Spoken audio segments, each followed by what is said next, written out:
বিসমিল্লাহির রহমানির রহিম। ডক্টর মালিকা বিশ্ববিদ্যালয় কলেজের একাদশ শ্রেণীর ব্যবসায় শিক্ষা শাখার নবাগত শিক্ষার্থীবৃন্দ, আসসালামু আলাইকুম। কেমন আছো প্রিয় শিক্ষার্থীবৃন্দ? আশা করি তোমরা অনেক ভালো আছো। আমরাও তোমাদের দোয়ায় আলহামদুলিল্লাহ অনেক ভালো আছি। আমি মোহাম্মদ রাসেল, প্রভাষক হিসাব বিজ্ঞান বিভাগ, ডক্টর মালিকা বিশ্ববিদ্যালয় কলেজ, আজকের এই ক্লাসটি উপস্থাপন করছি।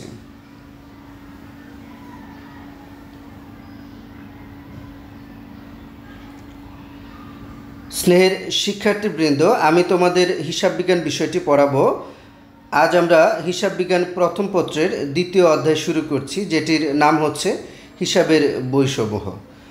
আজ গুরুত্বপূর্ণ কয়েকটি বিষয় আলোচনা করব। বিষয়গুলো হচ্ছে দুতরফা দাখিলা পদ্ধতি, হিসাব ও হিসাবের শ্রেণী বিভাগ। প্রিয় শিক্ষার্থীবৃন্দ, আমরা জাবেদার মাধ্যমে আমরা অঙ্ক শুরু করব। জাবেদা অত্যন্ত ভালোভাবে পারার জন্যে বা আত্মস্থ করার জন্যে হিসাব ও হিসাবের শ্রেণী বিভাগ অত্যন্ত গুরুত্বপূর্ণ। কেননা যে যত ভালো হিসাব খাত নির্ণয় করতে পারবে সে তত ভালো জাবেদা করতে পারবে। জাবেদা খুব ভালোভাবে পারার জন্য এবং আত্মস্থ করার জন্য খুব ভালোভাবে হিসাব খাত নির্ণয় অত্যন্ত গুরুত্বপূর্ণ।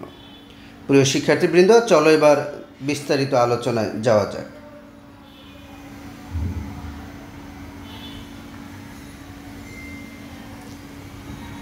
স্নেহের শিক্ষার্থীবৃন্দ, শুরুতে দুতরফা দাখিলা পদ্ধতি। যে পদ্ধতিতে প্রতিটি লেনদেনকে দুবার লিপিবদ্ধ করা হয়, একবার একটি হিসাবের ডেবিট দিকে এবং আরেকবার অন্য একটি হিসাবের ক্রেডিট দিকে, তাকে দুতরফা দাখিলা পদ্ধতি বলে। প্রিয় শিক্ষার্থীবৃন্দ, তোমরা স্ক্রিনে দেখতে পাচ্ছ, কারবারের প্রকৃত আর্থিক অবস্থা নির্ধারণের জন্য প্রতিটি লেনদেনকে দ্বৈত সত্তায় বিশ্লেষণ করে সমান টাকার অঙ্ক দ্বারা একটিকে ডেবিট এবং অন্যটিকে ক্রেডিট করে হিসাবভুক্ত করার পদ্ধতিকে দুতরফা দাখিলা পদ্ধতি বলে। অর্থাৎ হিসাব রক্ষণের যে পদ্ধতিতে হিসাবের দুটি দিক অর্থাৎ ডেবিট ও ক্রেডিট এই উভয় দিকেই লেনদেনের হিসাব খাত লিপিবদ্ধ করা হয় তাকে দুতরফা দাখিলা পদ্ধতি বলে। প্রতিটি লেনদেনের মাঝে দুটো হিসাব খাত বিদ্যমান থাকে, এর একটিকে ডেবিট করা হয় এবং অপরটিকে সমপরিমাণ টাকার দ্বারা ক্রেডিট করা হয়। এ পদ্ধতিতে দুটো হিসাব খাতের কোনোটিকে বাদ না দিয়ে একটিকে এক হিসাবের ডেবিট দিকে এবং অন্যটিকে আরেক হিসাবের ক্রেডিট দিকে লিপিবদ্ধ করা হয়। কারবারের প্রকৃত আর্থিক অবস্থা তুলে ধরার জন্য এটি একমাত্র পূর্ণাঙ্গ, নির্ভরযোগ্য ও বিজ্ঞানসম্মত পদ্ধতি। 1494 খ্রিস্টাব্দে ইতালীয় ধর্মযাজক ও গণিত শাস্ত্রবিদ লুকা পেসিউলি এই পদ্ধতিটি আবিষ্কার করেন। প্রিয় শিক্ষার্থীবৃন্দ, এবার চলো হিসাব বলতে কি বোঝায় জেনে নেওয়া যাক। তোমরা স্ক্রিনে দেখতে পাচ্ছ, নির্দিষ্ট সময়ে সংগঠিত কোনো ব্যক্তি বা প্রতিষ্ঠানের সম্পত্তি, দায়, আয়, ব্যয় ও স্বত্বাধিকার সংক্রান্ত একই জাতীয় লেনদেনগুলোকে যথাযথ শিরোনামের অধীনে সাজিয়ে যে সংক্ষিপ্ত ও শ্রেণীবদ্ধ বিবরণী তৈরি করা হয় তাকে হিসাব বলে। প্রিয় শিক্ষার্থীবৃন্দ, সাধারণ অর্থে জমা খরচ বা প্রাপ্তি পরিশোধ সংক্রান্ত আর্থিক বিবরণীকে হিসাব বলে। সংক্ষিপ্তভাবে বলা যায়, লেনদেনের শ্রেণীবদ্ধ ও সংক্ষিপ্ত বিবরণীকে হিসাব বলে। আরও একটু বিশ্লেষণ করে বলা যায়, সমজাতীয় লেনদেনকে যথাযথ শিরোনামের অধীনে সুনির্দিষ্ট ছক অনুযায়ী সাজিয়ে লেখাকে হিসাব বলে। প্রিয় শিক্ষার্থীবৃন্দ, কিছু উদাহরণ যেমন প্রাপ্য হিসাব, প্রদেয় হিসাব, আসবাবপত্র হিসাব, বেতন হিসাব, মূলধন হিসাব ইত্যাদি। প্রিয় শিক্ষার্থীবৃন্দ, তোমাদের জন্য এই হিসাব অত্যন্ত গুরুত্বপূর্ণ, কারণ জাবেদা নির্ণয়ের ক্ষেত্রে সবচাইতে গুরুত্বপূর্ণ যে স্তর বা পদক্ষেপটি হচ্ছে হিসাব খাত নির্ণয়। তোমরা যে যত ভালো হিসাব খাত নির্ণয় পারবে সে তত ভালো জাবেদা পারবে। প্রিয় শিক্ষার্থীবৃন্দ, চলো এবার হিসাবের শ্রেণী বিভাগে যাওয়া যাক।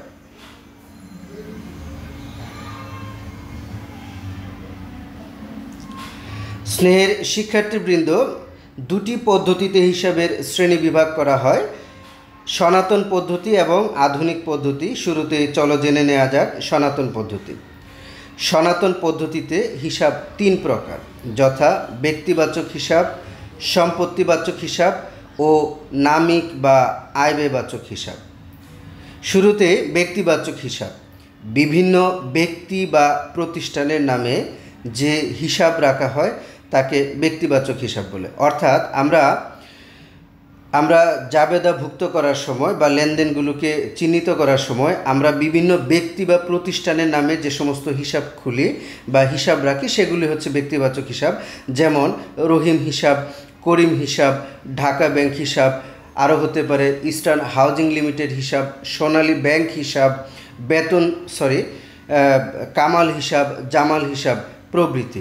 অর্থাৎ আমরা যদি সহজ করে বলতে চাই সেটি হচ্ছে কোনো ব্যক্তি বা প্রতিষ্ঠানের নামে যে হিসাব রাখা হয় সেটি হচ্ছে ব্যক্তিবাচক হিসাব।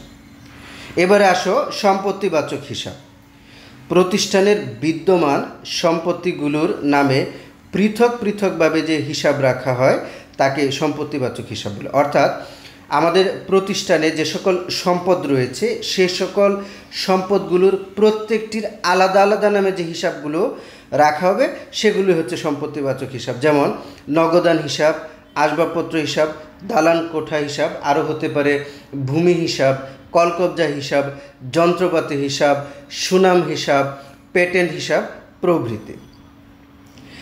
এবারে নামিক বা আয়ব্যয়বাচক হিসাব। আয় ব্যয় ও লাভ ক্ষতির সাথে সম্পর্কিত হিসাবগুলো হচ্ছে নামিক বা আয়ব্যয়বাচক হিসাব। অর্থাৎ যে সমস্ত হিসাব কারবারের আয় ব্যয় অথবা লাভ বা ক্ষতি নির্দেশ করে, অর্থাৎ যে সকল হিসাব দ্বারা কারবারের কোনো আয় বোঝায় বা ব্যয় বোঝায় অথবা কোনো লাভ অথবা ক্ষতি বোঝায় সেগুলি হচ্ছে নামিক বা আয়ব্যয়বাচক হিসাব। আয়ের খাতগুলো হচ্ছে বিক্রয়, প্রাপ্ত কমিশন, প্রাপ্ত সুদ, প্রাপ্ত ভাড়া ইত্যাদি। ব্যয়ের খাতগুলো হচ্ছে বেতন, ভাড়া, বিজ্ঞাপন ইত্যাদি। লাভের খাতগুলো হচ্ছে আসবাবপত্র বিক্রয়জনিত লাভ, চালানি কারবারের লাভ ইত্যাদি। ক্ষতির খাতগুলো হচ্ছে আগুনে বিনষ্টজনিত ক্ষতি, আসবাবপত্র বিক্রয়জনিত ক্ষতি ইত্যাদি। এই যে চারটি দফা অর্থাৎ আয়ের খাত, ব্যয়ের খাত, লাভের খাত, ক্ষতির খাত, এই খাতগুলো নিয়ে যখন কোনো হিসাব হবে তখন সেটিকে নামিক বা আয়ব্যয়বাচক হিসাব বলে। প্রিয় শিক্ষার্থীবৃন্দ, এই ছিল আমাদের সনাতন পদ্ধতি। চলো এবার আধুনিক পদ্ধতিতে হিসাবের শ্রেণীবিভাগ জেনে নেওয়া যাক।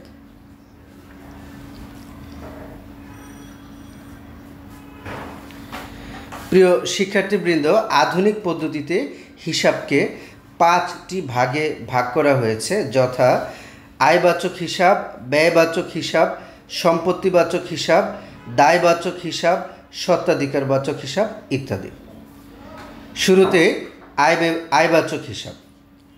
প্রিয় শিক্ষার্থীবৃন্দ, বিষয়টি অত্যন্ত সহজ। যে হিসাব দ্বারা কারবারের আয় বা লাভ বোঝাবে তাকে আয়বাচক হিসাব বলা যাবে। আমি আবার বলছি, যে হিসাব দ্বারা কারবারের আয় বা লাভ বোঝাবে তাকে আয়বাচক হিসাব বলা যাবে। যেমন বিক্রয়, প্রাপ্ত কমিশন, প্রাপ্ত সুদ, প্রাপ্ত ভাড়া, আসবাবপত্র বিক্রয়জনিত লাভ ইত্যাদি। এক্ষেত্রে প্রাপ্ত কমিশন, প্রাপ্ত সুদ, প্রাপ্ত ভাড়া এগুলো দ্বারা কারবারের আয় বোঝায়, আসবাবপত্র বিক্রয়জনিত লাভ দ্বারা কারবারের লাভ বোঝায়। প্রিয় শিক্ষার্থীবৃন্দ, একটি বিষয় খেয়াল রাখবে, যে সকল বিষয় দ্বারা কারবারের আয় বোঝায় সেগুলো যেমন আয়বাচক হিসাব বলে গণ্য হবে, আবার যেগুলো দ্বারা কারবারের লাভ বোঝায় সেগুলো কিন্তু আয়বাচক হিসাব বলে গণ্য হবে। এবারে আসো ব্যয়বাচক হিসাব। যে হিসাব দ্বারা কারবারের ব্যয় বা ক্ষতি বোঝায় তাকে ব্যয়বাচক হিসাব বলে। অর্থাৎ যে সমস্ত হিসাব দ্বারা কারবারের কোনো ব্যয় বা ক্ষতি বোঝাবে সেগুলো হচ্ছে ব্যয়বাচক হিসাব। যেমন বেতন হিসাব, ভাড়া হিসাব, বিজ্ঞাপন, আসবাবপত্র বিক্রয়জনিত ক্ষতি ইত্যাদি। এক্ষেত্রে বেতন, ভাড়া, বিজ্ঞাপন এগুলো হচ্ছে কারবারের জন্য ব্যয় বা খরচ, আর আসবাবপত্র বিক্রয়জনিত ক্ষতি এটি হচ্ছে কারবারের জন্য ক্ষতি।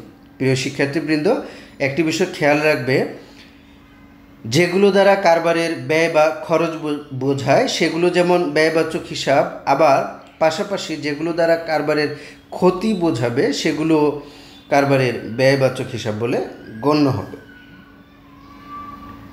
এবারে আসো সম্পত্তিবাচক হিসাব। যে হিসাব দ্বারা কারবারের সম্পদ বোঝায় তাকে সম্পত্তিবাচক হিসাব বলে। অর্থাৎ যে হিসাব দ্বারা কারবারের কোনো সম্পদ বোঝাবে সেটি হচ্ছে সম্পত্তিবাচক হিসাব, যেমন নগদান হিসাব, আসবাবপত্র হিসাব, দালান কোঠা হিসাব। নগদ টাকা, আসবাবপত্র, দালান কোঠা এগুলো একটি কারবার বা প্রতিষ্ঠানের জন্য সম্পদ বলে গণ্য হয়, এজন্য এগুলো সম্পত্তিবাচক হিসাব। এবারে আসো দায়বাচক হিসাব।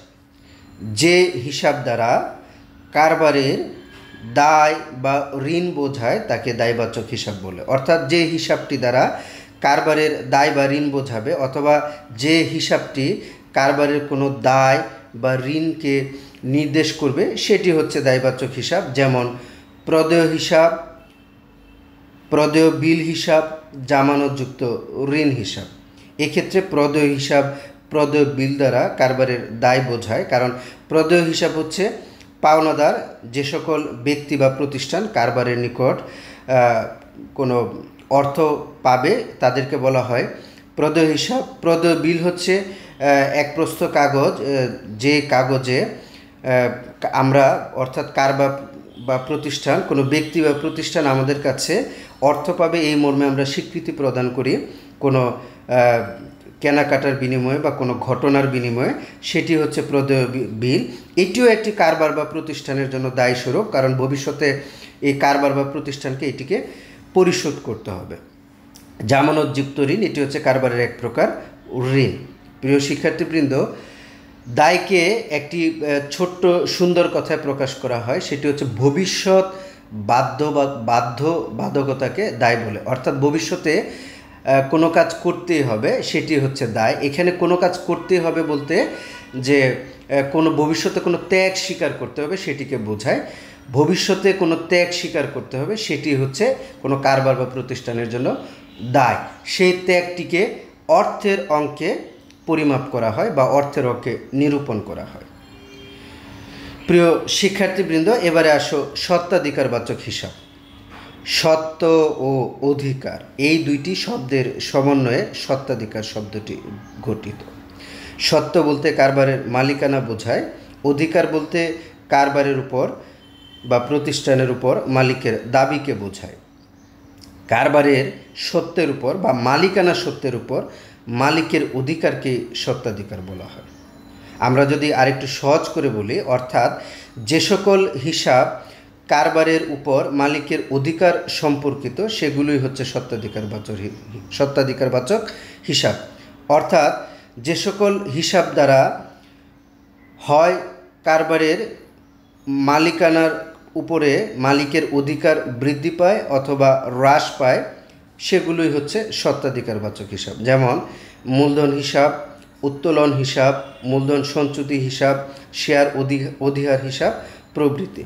এক্ষেত্রে মূলধন সঞ্চিতি, শেয়ার অধিহার এগুলো দ্বারা কারবারের সত্ত্বের উপর মালিকের মালিকানা সত্ত্ব বৃদ্ধি পায় এবং উত্তোলনের দ্বারা কারবারের উপর মালিকের মালিকানা সত্ত্ব হ্রাস পায়।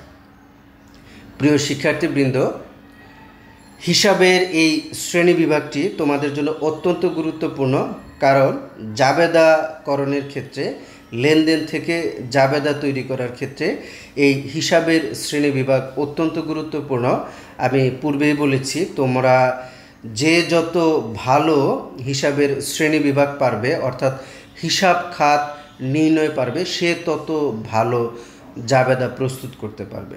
প্রিয় শিক্ষার্থীবৃন্দ, জাবেদা তৈরির ক্ষেত্রে হিসাব খাত নির্ণয় অত্যন্ত গুরুত্বপূর্ণ। এটি সবচাইতে কঠিন বিষয় বলে আমি মনে করি। তোমাদেরকে আমি জাবেদা তৈরি করার একটি ছক শিখাবো আগামী ক্লাসে। তোমরা আজকে তোমাদেরকে যে হিসাবের শ্রেণী বিভাগ নির্ণয় করা শিখালাম সেটি বাসায় অত্যন্ত ভালোভাবে পড়বে, কারণ আজকের ক্লাসের সাথে পরের ক্লাসের একটি যোগসূত্র থাকবে। প্রিয় শিক্ষার্থীবৃন্দ, হিসাব খাত নির্ণয়ের ক্ষেত্রে তোমরা আরেকটি কথা মনে রাখবে, সেটি হচ্ছে কোনটি কোন হিসাব সেটি নির্ণয়ের ক্ষেত্রে তোমরা ওই ওই দফাটিকে ছোট্ট একটি প্রশ্ন করবে, সেটি হচ্ছে এটি কারবারের জন্য কি। যেমন তোমাদের জন্য দেয়া আছে বেতন হিসাব, তোমাকে যদি নির্ণয় করতে বলা হয় বেতন হিসাব কিবাচক হিসাব। আমি আবার বলছি, তোমাকে হিসাব খাত নির্ণয়ের জন্য দেয়া আছে বেতন হিসাব, এটি কোন বাচক হিসাব বা কি হিসাব, এটি নির্ণয়ের ক্ষেত্রে তোমাকে যেটি করতে হবে, তুমি ছোট্ট একটি প্রশ্ন করবে এই যে বেতন হিসাব এই খাতটিকে, যে এটি কারবারের জন্য কি। তুমি যদি এই প্রশ্নটি করো যে বেতন হিসাব কারবারের জন্য কি বা বেতন কারবারের জন্য কি, বেতন হচ্ছে কারবারের জন্য ব্যয় বা খরচ। আমরা জানি যে হিসাব দ্বারা কারবারের ব্যয় বা খরচ বোঝায় সেটি হচ্ছে ব্যয়বাচক হিসাব, অর্থাৎ বেতন হিসাবটি হচ্ছে কারবারের ব্যয়বাচক হিসাব। নগদান হিসাব কিবাচক হিসাব। নগদান হিসাবকে তুমি প্রশ্ন করো যে নগদ কারবারের জন্য কি, নগদ টাকা কারবারের জন্য কি। নগদ টাকা কারবারের জন্য হচ্ছে সম্পদ স্বরূপ।